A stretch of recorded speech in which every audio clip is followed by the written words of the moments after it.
भत्ताखोर गिरफ्तार करे वरिता आहिनि। रेंजर सर्जमान जो चवणु आहे त कार्रवाई दौरान वापारी अयाज़ मोतीवाला ऐं संदसि साथी सलमान खे गिरफ़्तार कयो वियो। रेंजर सर्जमान मूजिब गिरफ़्तार जवाबदार मुख़्तलिफ़ बिल्डरनि खां भत्तो वठंदा हुआ। रेंजर सर्जमान चयो त अयाज़ मोतीवाला ऐं संदसि साथी खे वधीक जांच लाइ पुलिस हवाले कयो वियो आहे। कराची जे डिफेंस वारे इलाइक़े में रेंजर्स ऐं पुलिस कार्रवाई दौरान 2 मुबैना भत्ताखोर गिरफ़्तार करे वरिता आहिनि। इन हवाले सां तफ़सील लाइ राब्तो कयो आहे कराची में सिंध न्यूज़ रिपोर्टर अब्दुल ख़ालिक मंगे सां। ख़ालिक अपडेट कजो, 2 मुबैना भत्ताखोर गिरफ़्तार थिया आहिनि।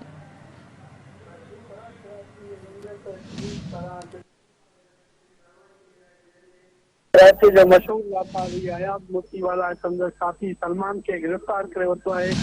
रेंजर सर्जमान जो चवणु आहे त अयाज़ मोतीवाला ऐं संदसि साथी जेको आहे त मुख़्तलिफ़ बिल्डर्स खां भत्तो वसूल कंदा ऐं उन्हनि खे अगवा बराए तावन बि कंदा, जंहिंखां पोइ पुलिस ऐं रेंजर्स पारां गॾियल कार्रवाई कई आहे। अयाज़ मोतीवाला ऐं संदसि साथी सलमान खे गिरफ़्तार कयो वियो आहे। रेंजर्स पारां अयाज़ मोतीवाला जी जेको आहे गिरफ़्तारी छो कई आहे, जंहिंखां पोइ उन्हनि पारां पुलिस हवाले कयो आहे। उन्हनि जो इहो चवणु आहे त वधीक पुलिस जांच कंदी, जॾहिं त अयाज़ मोतीवाला खे हिन वक़्तु रेंजर्स पारां पुलिस हवाले कयो वियो आहे।